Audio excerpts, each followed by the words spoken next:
Jean-Sébastien vous a fait partager tout à l'heure son enthousiasme sur l'enclos paroissial et quelques belles données historiques. Cette fois-ci, un petit peu à l'ouest de Roscoff, il y a ce qu'on appelle la côte des légendes. Exactement, un coin authentique et quelque peu sauvage, un concentré de Bretagne à elle seule, hein, cette côte des légendes. On y trouve d'énormes blocs de rochers aux formes étranges. Et puis il y a une atmosphère un peu particulière qui se dégage de ce cadre exceptionnel. Il y a par exemple du côté de Kerlouan une atmosphère complètement étonnante dans laquelle on peut comme ça saisir les légendes qui sont soufflées par le vent. Il suffit d'y musarder pour s'en rendre compte. Au nord du Finistère, une côte méconnue abrite des paysages sauvages à couper le souffle. C'est la côte des légendes. Ces gros rochers de granit gris jalonnent ces plages de sable fin.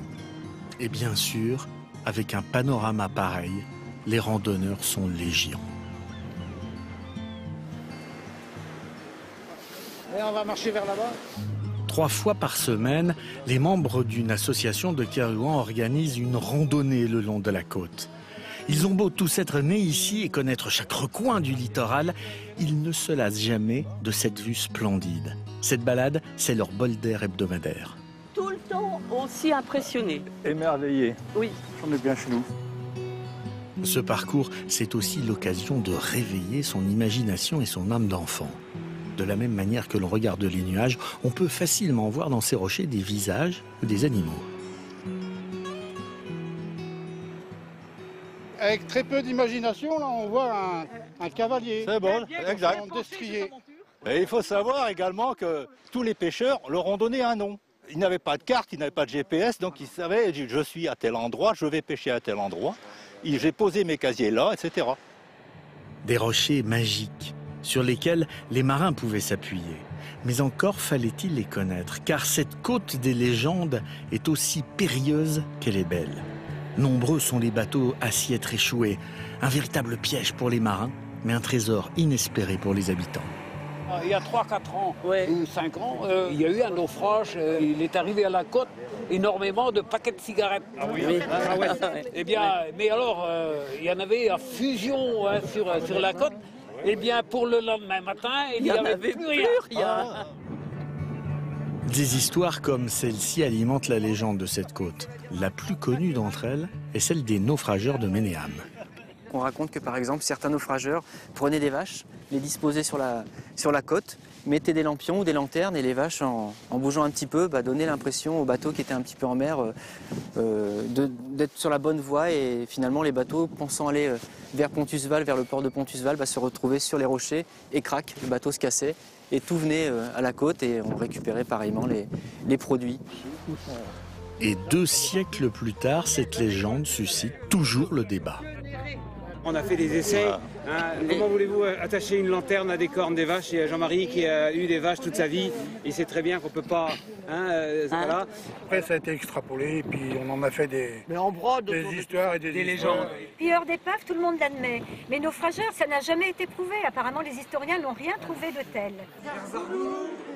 Si la légende continue de faire débat, quand il s'agit de se mettre à table, tout le monde redevient d'accord. Les randonneurs font escale à l'auberge de Ménéam pour y déguster le kigafarz. L'origine de ce plat remonte à la fin du XVe siècle. Ici, les Bretons sont attachés aux traditions, aux contes et aux chansons, ainsi qu'à la cuisine traditionnelle qui a droit à sa petite tirade.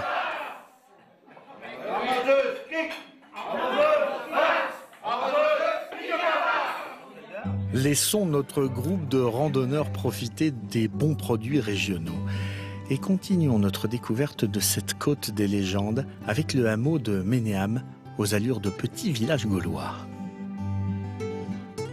D'abord habité au XVIIIe par les douaniers qui surveillaient la côte, Ménéam a ensuite hébergé des paysans pêcheurs goémoniers. Le village est tombé en ruine dans les années 70 et pour le rebâtir, il a fallu toute la passion de Bretons comme Françoise. Et quand j'étais petite, on avait l'impression que c'était un village hanté. Il était en ruine, ce village. Il n'y avait plus rien, il n'y avait plus de toit, il n'y avait plus du tout plus rien. Et du coup, aujourd'hui, il a un petit côté village d'Astérix. On était refait là. C'est vrai qu'avec les toits en chaume, il y a un caractère d'autrefois qui est fort. Françoise fait partie d'une association qui réhabilite le village. Les anciennes casernes des douaniers abritent désormais des artistes locaux. Et ici, celui que Françoise affectionne particulièrement, c'est Henri le boulanger qui prépare des pastes, sorte de grosses brioches qu'il cuit dans son four à pain. Regarde ça fume.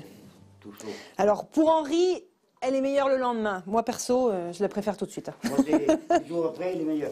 Pour Françoise, c'est une réelle fierté de contribuer à redonner vie à ce village pas comme les autres. Moi, c'est mon pays, hein. C'est clair que je suis née ici. Tout l'imaginaire que j'avais quand j'étais petite, quand j'allais sur les cailloux et que je voyais tel ou tel animal, eh ben, je le vois encore. Et il y a toutes les légendes de notre pays, dont une très jolie dont je vais vous conter.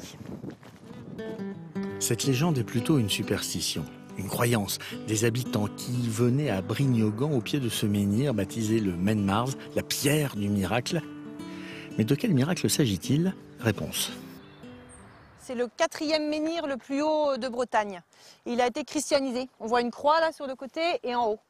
Et alors il y a une croyance qui est pour les gens célibataires, les femmes et les hommes, que s'ils jettent une pierre sur l'encoche qui est là-haut, si la pierre reste en haut, c'est qu'ils sont mariés avant la fin de l'année. Alors on va essayer.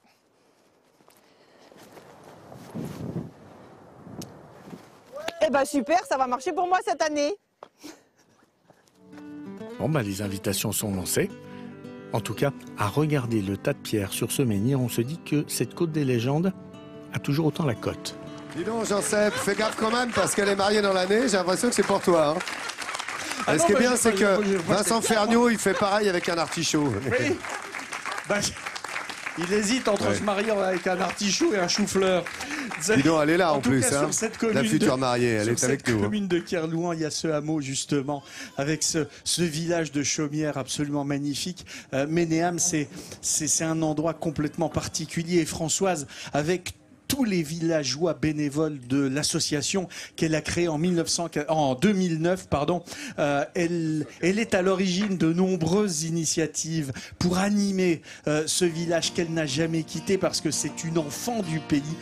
Il y a énormément de traditions vivantes que tout le monde fait perdurer là-bas, que ce soit les métiers d'autrefois, que ce soit des danses locales, tous ces membres qui valorisent l'artisanat local également. Pendant l'été, à l'époque de Noël, ils proposent des randonnées également ouvertes à tous. Il y a une autre attraction dans le village, c'est la renaissance d'un four à pain qui a lieu. On va pouvoir déguster des pastes, le four à bois du village, avec effectivement un grand boulanger qui s'occupe de tout cela tout au long de l'année. Ça a lieu et pour tout cela, Françoise, je vous remets à vous et à tous les membres de votre association ce Sourire de France parce que vous faites vivre le cœur de la Bretagne. Alors évidemment, la question que tout le monde se pose, c'est ça a marché, c'est en route? Je vous envoie la date de la noce bientôt. D'accord, super. Prépare-toi, Seb. Prépare-toi, c'est pour toi. Bravo, félicitations. Perpétuez la tradition comme vous le faites. Félicitations, mademoiselle. Bientôt, madame, pardon. Bravo à la sauce.